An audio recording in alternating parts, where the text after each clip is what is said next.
Hello student, this is आरफिदर in front of you and welcome to AS academy. और आज हम लोग स्टार्ट करने वाले हैं video number 8 carbon and its compound की। ये जो वीडियोस का जो क्वांटिटी बढ़ रही है, इतनी ज़्यादा वीडियोस इस चैप्टर की इसलिए बढ़ रही हैं क्योंकि इसके अंदर है ही इतना कंटेंट। मैंने फर्स्ट वीडियो के अंदर आपको बताया था this chapter is so lengthy और हर कॉन्सेप्ट को करवाना बहुत ही ज़रूरी है। ऐसा नहीं है कोई भी कॉन्सेप्ट आपका स्किप कर दिया जाए, ठीक है। इसीलिए हम लोग जो है इतनी मेहनत कर रहे हैं और आपको समझाने की कोशिश कर रहे हैं, ठीक है। तो इन सारी चीज़ों को आप लोग ध्यान से समझिए। समझ में आ रहा है? ये कॉन्सेप्ट आप लोगों को समझ में आ रहा है? ठीक है। देखो, अब एक चीज़ इसके अंदर कि हम लोगों ने जो फंक्शनल ग्रुप थे वो हम लोगों ने कहाँ तक पढ़ लिए, यह आप लोगों को पता होना चाहिए। तो फंक्शनल ग्रुप जो हम लोगों ने पढ़े हैं वो पढ़े हैं आप हम लोगों ने सिर्फ 3, ठीक है। यहाँ पर जो दिखा रखा है, यहाँ पर हमने सिर्फ अभी हेलोएल्कीन और अल्कोहल एल्डिहाइड पढ़े हैं, सिर्फ हमने 3 पढ़े हैं, ठीक है। अभी कीटोन और कार्बोक्सिलिक एसिड पढ़ना बाकी है, ठीक है। क्या बचा है अभी हमारा? कीटोन और कार्बोक्सिलिक एसिड अभी हमें पढ़ना बाकी है, ठीक है। हाँ, तो ये दोनों अभी बाकी है हमें पढ़ना, तो उसको भी हम लोग इसको पढ़ेंगे अच्छे से और सारी चीज़ों को क्लियर करने की कोशिश करेंगे और आप लोगों को अच्छे से समझ आए। इसके लिए आप फोकस होकर रखिए और एक भी वीडियो को स्किप ना करें, एक भी मिनट को स्किप ना करें, सो दैट आप लोगों को अच्छा समझ में आए। समझ में आ रहा है क्या बोलना चाह रहा हूँ मैं? ठीक है। अब हम स्टार्ट करते हैं अपना टॉपिक जो आज हमें स्टार्ट करना है। हम लोग स्टार्ट कर रहे हैं फंक्शनल ग्रुप। और फंक्शनल ग्रुप के अंदर हम लोगों ने जो प्रीवियस वीडियो थी उसके अंदर हम लोगों ने क्या क्या पढ़ लिया था? हेलो एल्केन पढ़ लिया था, ठीक है। अल्कोहल पढ़ लिया था, अल्कोहल और एल्डिहाइड भी हम लोगों ने पढ़ लिया था। हेलो एल्कीन, अल्कोहल और एल्डिहाइड भी हम लोगों ने पढ़ लिया था। नाउ इस वीडियो के अंदर हम लोग जो पढ़ने वाले हैं वो पढ़ने वाले हैं आप लोगों का, तो सबसे पहले तो हम कीटोन पढ़ेंगे और फिर पढ़ेंगे हम लोग कार्बोक्सिलिक एसिड।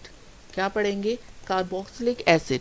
तो कीटोन पढ़ेंगे, उसके बाद हम लोग पढ़ेंगे कार्बोक्सिलिक एसिड। तो ये सारी चीज़ें बहुत ध्यान से देखनी है आप लोगों को, कैसे क्या आप लोगों को करना है सब कुछ बताया जाएगा। बट यही है कि आज जैसा चल रहा है उसको वैसा ही चलने दें और डोंट स्किप द वीडियो, बस यही कहूँगा। अदरवाइज अगर आपने स्किप करी तो इट लॉस टू यू, ये सिर्फ आप लोगों को नुकसान होगा, ठीक है। अब हम स्टार्ट करते हैं अपना कीटोन को, ध्यान से समझिएगा, ठीक है। अब हम लोग कीटोन स्टार्ट कर रहे हैं। कीटोन, देखो कीटोन जो है उसके अंदर जो आप लोगों का इसके अंदर फॉर्मूला लगता है, या मैं इसको ऐसे बोल सकता हूँ, हाँ, तो इसको अगर हम बोलते हैं जैसे एल्काइल बोलते थे ना, ठीक है। जैसे हम लोग क्या बोलते थे इसके अंदर? एल्काइल बोलते थे कि हम क्या लगेगा, आर ग्रुप जिसको बोलते थे, तो वो इसके अंदर जो लगेगा वो लगेगा आपका COCH3, यानी कि हर उसके अंदर COCH3 तो लगना है। जैसे कि एक बार मैं एग्जांपल से, जैसे अल्कोहल था उसके अंदर OH लगा, ठीक है। आपका एल्डिहाइड था उसके अंदर CHO लगा। और हेलो एल्केन की अगर मैं बात करूं तो हेलो एल्केन के अंदर क्या लगा? क्लोरीन लगा, फ्लोरीन लगा, ब्रोमीन लगा, आयोडीन लगा। तो ये सारी चीज़ें जो लग रही हैं लास्ट के अंदर, ये सारा एल्काइल ग्रुप के अंदर आ रहा है, जो कि उसका लास्ट में लग रहा है, ठीक है। तो ये सारी चीज़ें थी, ठीक है। तो अब हम कीटोन का स्टार्ट कर रहे हैं। कीटोन के अंदर जो लगता है आपका एल्काइल ही मान लो, तो एल्काइल जो लगता है वो है आपका COCH3, ठीक है। और इसके अंदर जो सफिक्स लगता है, सफिक्स क्या होते हैं? सफिक्स प्रीफिक्स तो पढ़ा होगा, उपसर्ग और प्रत्यय। तो प्रीफिक्स होता है उपसर्ग और सफिक्स होता है प्रत्यय। तो उपसर्ग जो होता है आगे लगने वाला, ठीक है, ठीक है। उपसर्ग आगे लगता है और जो प्रत्यय होता है वो पीछे लगता है। ऐसे ही प्रीफिक्स, प्री मतलब आगे, प्री बोर्ड के आगे वाला जो होता है, ठीक है। तो इसलिए सफिक्स है, यानी कि ये पीछे लगेगा, प्रत्यय की बात हो रही है। तो इसके अंदर जो लास्ट में लगता है सफिक्स, यानी कि नाम के, वो होता है ONE। जैसे कि अल्कोहल के अंदर आपका लगा था आपका ऑल, ठीक है, मिथेनॉल, प्रोपेनॉल, ब्यूटेनॉल, पेंटेनॉल, हेक्सानॉल। और एल्डिहाइड में क्या लगा था? अल, तो उसमें क्या लगा था? मिथेनॉल, प्रोपेनॉल, ब्यूटेनॉल, इस तरीके से लगा था ना, ठीक है। अब हम लोग सफिक्स जो है हम लोगों ने लगाया, क्या लगेगा, ओ एन ई सफिक्स लगेगा। क्लियर, ठीक है, ये हो गया। अब क्या करेंगे हम इसके अंदर, अब हम लोगों को इसके अंदर जल्दी से आगे हम बढ़ते हैं। इसके अंदर लगेगा वो ही जैसे आपका लगता है, क्या लगेगा, सबसे पहले CH3, C2H5, C3H7, इस तरीके से लगना शुरू होगा। ठीक है, जल्दी से एक करके बताते हैं। अब देखो सबसे पहले जो होगा उसके अंदर ये तो लगना ही है, CO CH3 तो लगना ही है। अब भाई देखो पहले ही जब उसके अंदर दिखा रखा है फॉर्मूले के अंदर ही एक कार्बन और दो कार्बन ऑलरेडी है और हमें ये भी लगाना है CH3, तो अब कितने कार्बन हो गए देख के बताएंगे। तो ये 1 2 3 यानी कि 3 कार्बन हो गए और यहाँ पर हाइड्रोजन 3 3 6, हाइड्रोजन 6 हो गए, कार्बन 3 और हाइड्रोजन 6 हो गए। तो इस हिसाब से क्या होगा आप लोगों का, ये 3 कार्बन किस स्टेज में होते हैं, क्या मैं पूछ रहा हूँ आप लोग बता सकते हैं। 3 कार्बन कहाँ पर होते हैं, 3 कार्बन होते हैं प्रोपेनॉल के अंदर। तो इसका जो आपका नाम बनेगा वो बनेगा प्रोपेनन।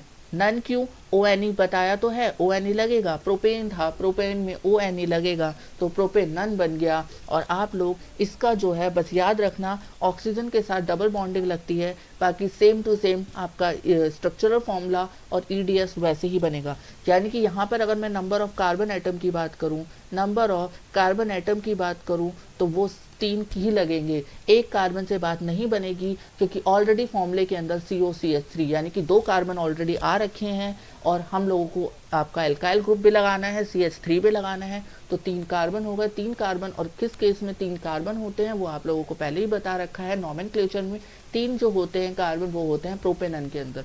इतनी सारी चीज़ें दिमाग में रखते हुए इन चीज़ों को बनाना होता है, इसीलिए आप लोग ध्यान से रखिए।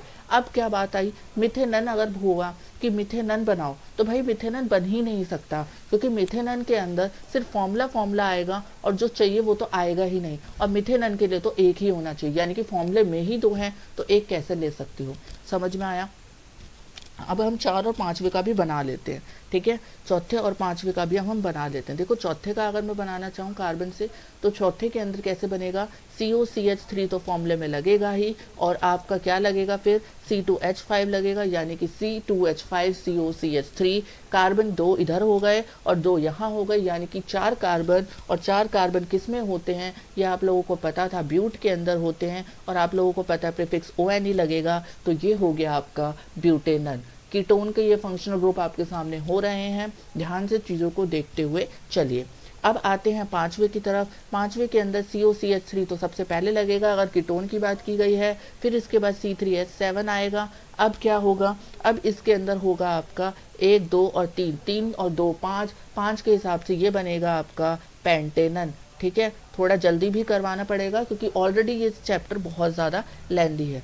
इतना बता दिया, अगर नहीं क्लियर होता you can ask in the comment section, I will tell you, okay.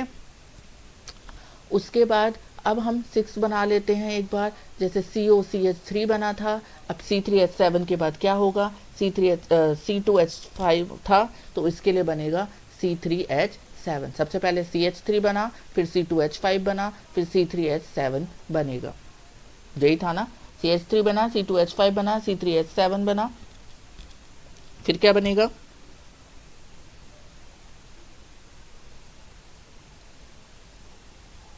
C4H9।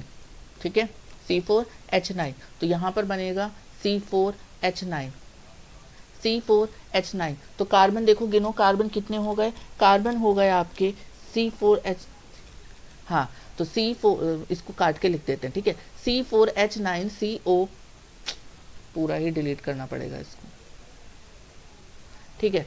कौन सा बना रहे थे हम, 6 बना रहे थे ना, 6 के अंदर क्या बनेगा फिर फॉर्मूला, COCH3 तो लगेगा ही, और उसके बाद फिर क्या लगेगा, C4H9। ठीक है, C4H9 और COCH3, तो 2 कार्बन यहाँ पर, 4 कार्बन यहाँ पर, 4 और 2 6 होते हैं, 6 और हाइड्रोजन 12। ठीक है, इसको हम इस फॉर्म में भी लिख सकते हैं, अगर आप लोग चाहो तो इस फॉर्म में भी आप लोग इसको आसानी से लिख सकते हो। कैसे लिखोगे, C6H12 और O। याद रखना ऑक्सीजन के साथ डबल बॉन्डिंग चलेगी। एक इसका मैं स्ट्रक्चर फॉर्मूला भी बनाकर दिखा दे रहा हूँ, देखो ध्यान से देखिए कैसे बनेगा। कार्बन को ऑक्सीजन को आप बीच में ही रखिए तो ज़्यादा बेटर रहेगा, मैं सिर्फ अपने तरीके से बता रहा हूँ, अगर आपको नहीं समझ आता इट्स डिपेंड ऑन यू। चलो सबसे पहले एक काम करते हैं, सबसे पहले कार्बन सजा लेते हैं, वो सबसे बेस्ट पार्ट होता है। तो 1 2 3 4 5 6, 6 कार्बन हो गए। सबसे बड़ी बात 6 कार्बन हो गए ना, 6 कार्बन। अब इसके बाद बीच वाले के अंदर आप लो ऑक्सीजन, ये कहीं पर भी ऑक्सीजन लगा दो, इधर लगाओ उधर लगाओ, 6 कार्बन होने चाहिए। कितने होने चाहिए कार्बन? 6 कार्बन होने चाहिए। ठीक है, ऑक्सीजन यहाँ लग गया। ठीक है, अब आप यहाँ पर हाइड्रोजन सजाना शुरू करें।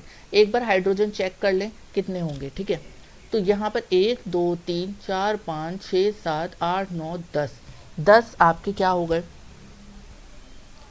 10 आपके क्या हो गए? एक यहाँ पर भी तो लगेगा, यहाँ पर। ठीक है, 1 2 3 4 5 6 7 8 9 10 11 12, 12 और यहाँ पर भी तो 12 है। तो हाइड्रोजन ठीक, कार्बन ठीक और ऑक्सीजन भी ठीक। तो जल्दी से यहाँ पर हाइड्रोजन लगा लो और आप लोगों का कीटोन जो है अब कंप्लीट हो चुका है। ठीक है, hydrogen hydrogen hydrogen hydrogen hydrogen hydrogen. और ये जो ये वाला पार्ट आपको शायद दिख नहीं रहा होगा, यहाँ पर भी हाइड्रोजन आएगा साइड में उसके, जैसे यहाँ पर इसके साइड में लगा हुआ है ना, ऐसे ही। ड्यू टू द स्पेस हमें थोड़ी प्रॉब्लम हो रही है, but you have to adjust it. Okay, अब यहाँ पर हम लोगों ने कीटोन भी कंप्लीट कर दिया, बट यहाँ पर एक और चीज़ याद रखने वाली है। कीटोन हमारा फिनिश है, उसमें कोई भी प्रॉब्लम नहीं है, आई नो। ठीक है, लेकिन एक क्वेश्चन आता है कि इस aldehyde and ketone, is aldehyde and ketone are isomers to each other। क्या एल्डिहाइड और कीटोन जो होते हैं वो आइसोमर्स होते हैं एक दूसरे के? ये क्वेश्चन पेपर में आया है। तो क्या एल्डिहाइड और कीटोन आइसोमर्स होते हैं ईच अदर? तो ये आइसोमर्स का मतलब पता है? आइसोमर्स का मतलब क्या होता है? मॉलिक्यूलर फॉर्मूला सेम और स्ट्रक्चरल फॉर्मूला डिफरेंट। तो ये तो करके ही पता चलेगा कि ये होते हैं कि नहीं होते, यही बात है ना। तो हम इसको करके देख लेते हैं। बाकी इसका आंसर मैं आपको भी बता देता हूँ कि हाँ, एल्डिहाइड और कीटोन जो होते हैं वो आइसोमर्स होते हैं। तो आप आंसर भी लिखेंगे yes, aldehyde and ketone are isomers to each other. क्यों होते हैं इसका सॉल्यूशन मैं आपको बताता हूँ। देखो सॉल्यूशन इसका कैसे होगा। सबसे पहले तो एक जगह आप एल्डिहाइड बना लो, एक जगह आप एल्डिहाइड बना ले और एक जगह आप कीटोन बना ले, सो दैट दोनों का ही आपको डिफरेंस पता चल जाए। एक तरफ एल्डिहाइड बना लिया और एक तरफ कीटोन बना लिया। यहाँ पर हम लोग अपने मन से प्रोपेनॉल ले रहे हैं। आप डिफरेंस के लिए कुछ भी ले सकते हैं, प्रोपेनॉल ले सकते हैं, पेंटेनॉल ले सकते हैं, ब्यूटेनॉल ले सकते हैं, हेक्सेनॉल ले सकते हैं, it depends on you. But मैं आपको एक क्लियर करके बता रहा हूँ। ठीक है, अगर यहाँ नल है, नल क्यों लगा है? एल्डिहाइड में नल ही लगता है और कीटोन में अभी बताया है तो प्रोपेनॉन बनेगा। It is clear. ONE लगता है ना सफिक्स, यहाँ पर अल लगता है। ठीक है, और वहाँ पर ONE लगता है। ठीक है, इतना क्लियर। अब यहाँ पर क्या होगा, फॉर्मूला जो है वो कैसे बनता है प्रोपेनॉल का? प्रोपेनॉल का मॉलिक्यूलर फॉर्मूला होता है आपका, सबसे पहले तो एल्डिहाइड में CHO लगा दो। ठीक है, प्रोप है तो एक कार्बन पहले से आया है, यानी कि यहाँ पर कितने लगेंगे कार्बन? कितने कार्बन लगेंगे? कार्बन लगेंगे आपके सिर्फ 2, C2CHO। क्या मैं सही बोल रहा हूँ? नहीं, अभी हाइड्रोजन भी तो बचा है। हाइड्रोजन लगेगा C2H5CHO, C2H5CHO। याद रखना प्रोपेनॉल के अंदर C2H5CHO लगेगा। ठीक है, इधर आते हैं प्रोपेनॉन की बात करें तो अभी हमने किया है प्रोपेनॉन, तो प्रोपेनॉन में लगता है COCH3 सबसे पहले लगा लो। 2 यहाँ पर ऑलरेडी हैं। प्रोप के अंदर कितने चाहिए होते हैं? प्रोप के अंदर 3 चाहिए होते हैं, तो सिर्फ यहाँ पर एक ही लगाना पड़ेगा और हाइड्रोजन तो 3 आएंगे ही। तो C2H5CHO। सबसे पहले तो देख लेते हैं इनका मॉलिक्यूलर फॉर्मूला क्या सेम है। तो मॉलिक्यूलर फॉर्मूला कंडीशन पहली यही होती है आइसोमर्स की कि मॉलिक्यूलर फॉर्मूला सेम कर ले। अगर मॉलिक्यूलर फॉर्मूला ही सेम नहीं है तो स्ट्रक्चर फॉर्मूला पर तो जाने की ज़रूरत ही नहीं, क्योंकि मॉलिक्यूलर फॉर्मूला से स्ट्रक्चर फॉर्मूला बनता है। समझ में आ रही है बात? सबसे पहले मॉलिक्यूलर फॉर्मूला ही सेम होना चाहिए आइसोमर्स के लिए। अगर मॉलिक्यूलर फॉर्मूला सेम नहीं है तो फिर स्ट्रक्चर फॉर्मूला नहीं बनेगा। इट इज़ क्लियर, क्योंकि structure formula is depend directly on the molecular formula. It is clear. यहाँ पर कार्बन जल्दी से गिन लेते हैं। तो कार्बन यहाँ पर 3 हो गए और हाइड्रोजन यहाँ पर 6 हो गए और ऑक्सीजन यहाँ हो गई, यानी कि C3H6O। यहाँ पर जल्दी से गिन लेते हैं 1 2 3, यानी कि यहाँ पर कार्बन तो 3 हो गए। ठीक है, हाइड्रोजन 3 हो गए और हाइड्रोजन 6 हो गए, 3 3 6 और ऑक्सीजन, यानी कि C3H6O, यानी कि यहाँ पर तो हमारी एक जो स्टेप था मॉलिक्यूलर फॉर्मूला सेम होने का वो तो सेम हो गया। इतना क्लियर हुआ। मॉलिक्यूलर फॉर्मूला यहाँ पर सेम हो गया, यानी कि अब स्ट्रक्चर फॉर्मूला बनाकर देखते हैं कि स्ट्रक्चर फॉर्मूला क्या सेम हो जाएगा। भैया स्ट्रक्चर फॉर्मूला तो डिपेंड होता है इस पर, अगर मॉलिक्यूलर फॉर्मूला ही सेम हो गया तो क्या स्ट्रक्चर फॉर्मूला सेम नहीं होगा? तो हो जाएगा, वो आप बनाकर देख लीजिए और कैसे भी करके देख लीजिए, और तुम्हें पता ही है कि मॉलिक्यूलर फॉर्मूला सेम होता है, स्ट्रक्चर फॉर्मूला डिफरेंट होता है। यहाँ पर स्ट्रक्चर फॉर्मूला डिफरेंट होगा, यहाँ पर स्ट्रक्चर फॉर्मूला डिफरेंट होगा। बस याद रखने वाली बात है कि याद रखना aldehyde and isomers are aldehyde and ketone are isomers to each other. बस एक चीज याद रखना, yes aldehyde and ketone are isomers to each other. It is clear और नॉट? क्लियर हो गया। आगे बढ़ते हैं कार्बोक्सिलिक एसिड की तरफ, क्योंकि आज हमें कीटोन और कार्बोक्सिलिक एसिड दोनों ही कंप्लीट करवाना है। ठीक है, सबसे पहले जल्दी से स्टार्ट करते हैं आप लोगों का कार्बोक्सिलिक एसिड। देखो कार्बोक्सिलिक एसिड है, तो इसके लिए कलर थोड़ा सा चेंज करने की कोशिश करते हैं कि कलर चेंज करें, है ना, तो थोड़ा ये होता है कि इंटरेस्ट ज़्यादा आता है। ठीक है, अभी हम कार्बोक्सिलिक एसिड के अंदर जो सफिक्स जो लगेगा वो कौन सा लगेगा, कोई बता सकता है? सफिक्स लगेगा OIC। क्या लगेगा सफिक्स? OIC। क्या लगेगा सफिक्स? OIC। याद रखना, एल्कोहल के अंदर क्या लगा था? ऑल लगा था, और एल्डिहाइड में अल लगा था। ठीक है, जैसे नॉल, वो एल्कोहल में, एल्डिहाइड में नल लगा था, कीटोन के अंदर नन लगा था। ठीक है, ONE लगा था, सफिक्स के अंदर OIC लगेगा। इट इज़ क्लियर और नॉट? इट इज़ क्लियर और नॉट? बार बार पूछ रहा हूँ, क्लियर है कि नहीं है? दूसरी बात, इसके अंदर जो COOH, यानी कि ये फॉर्मूले के बेसिस पर COOH लगेगा, COOH लगेगा। याद रखना COOH लगेगा। ठीक है, ठीक है, और बाकी वो स्टार्ट जो आपका होता है वो तो स्टार्ट होगा ही, बट यहाँ पर एक एक्सेप्शनल केस है, यहाँ पर H से स्टार्ट होगा, H बनेगा, फिर CH3 बनेगा, फिर C2H5 बनेगा, फिर C3H7 बनेगा। यानी कि हाइड्रोजन से स्टार्ट इसलिए होगा क्योंकि ऑलरेडी फॉर्मूले के अंदर C लगा हुआ है, ऑलरेडी फॉर्मूले के अंदर C लगा हुआ है, इसलिए ऐसा करना पड़ेगा। इट इज़ क्लियर और नॉट? ठीक है, अब हम लोग कार्बोक्सिलिक एसिड स्टार्ट कर रहे हैं। कार्बोक्सिलिक एसिड को बनाते हुए हम स्टार्ट करेंगे। सबसे पहले क्या होगा, इसके अंदर बनाते हैं, फर्स्ट हाइड्रोजन से बनेगा, तो सबसे पहले क्या बनेगा? COOH लगेगा ही, और हाइड्रोजन H से स्टार्ट था, एल्काइल ग्रुप जो इनका था, R ग्रुप जो था वो क्या था? H से, फिर CH3, फिर C2H5, C2H5 और फिर सो ऑन चलेंगे। इट इज़ क्लियर और नॉट? ठीक है, HCOOH बनेगा। ठीक है, जल्दी से याद रखना, एक ऑक्सीजन के साथ डबल बॉन्ड बनेगा, एक ऑक्सीजन के साथ सिंगल बॉन्ड बनेगा। ये पहला केस ही है जहाँ पर ऑक्सीजन डबल बार आए हैं। याद रखना, कार्बोक्सिलिक एसिड ही एक ऐसा फंक्शनल ग्रुप है जिसमें ऑक्सीजन डबल बार आए हैं।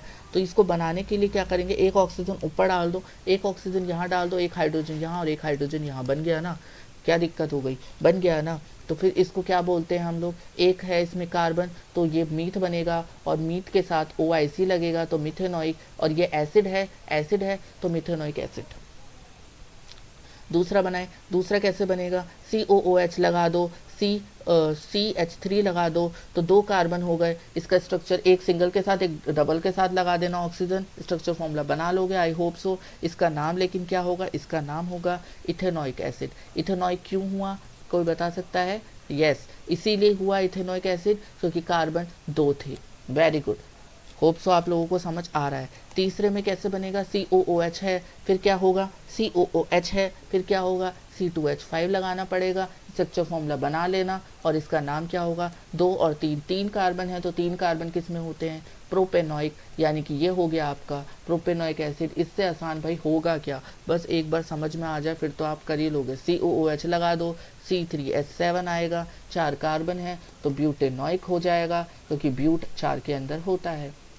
ठीक है, फिर पांचवे की बात करें, ठीक है, फिर पांचवे की बात करें, COOH लगा देते हैं। पांचवे की बात करें तो COOH लगा देते हैं।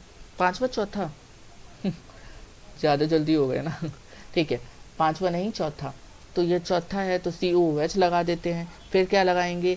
C3H7, तो 3 और 4। कहाँ गड़बड़ी कर दी भाई? नहीं नहीं नहीं, सही चल रहे हैं, सही चल रहे हैं, सॉरी सॉरी सॉरी, सही चल रहे हैं। हाँ, हम लोगों ने 4 वहाँ उस स्लाइड में कर लिए थे ना, अब हमें 5वां करना है। तो यहाँ पर 5वां जो है वो क्या होगा? C4H9, तो जहाँ 5 हो गए तो 5 के हिसाब से क्या होगा? Pentanoic acid. बस याद रखना एक चीज़ कि ऑक्सीजन एक डबल लगेगा और एक सिंगल लगेगा बस, ठीक है। फिर COOH लगेगा, फिर C5H11 लगेगा, C5H11 COOH, और ये हो गया आपका हेक्सेनोइक एसिड, हेक्सेनोइक एसिड। होप सो आप लोगों को चीज़ें समझ आ रही होंगी और बहुत ज़्यादा मेहनत से आप लोग कर भी रहे होंगे। तो अब हम अपनी स्लाइड पे चलते हैं जो आपकी थी। उसके अंदर अब हम लोगों ने जो अल्कोहल, एल्डिहाइड, कीटोन और कार्बोक्सिलिक एसिड बहुत ही अच्छे से इन सारी चीज़ों को पढ़ लिया है। Alcohol, aldehyde, haloalkane, alcohol, aldehyde, ketone और कार्बोक्सिलिक एसिड। पिछले वीडियो के अंदर हमने 3 किए थे, हेलोएल्कीन, अल्कोहल, एल्डिहाइड। इस वीडियो के अंदर हमने 2 किए, कीटोन और कार्बोक्सिलिक एसिड। और हमने पढ़ लिया कि एल्डिहाइड और कीटोन जो होते हैं वो आइसोमर्स होते हैं एक दूसरे के, ठीक है। तो आप लोगों ने ये सारी चीज़ें कर ली। अब वीडियो नंबर 9 का आप लोग वेट करें और सब्सक्राइब करें चैनल को और लाइक करें, ठीक है। सब्सक्राइब करें चैनल को और लाइक करें वीडियोस, ठीक है। Thank you and have a nice day.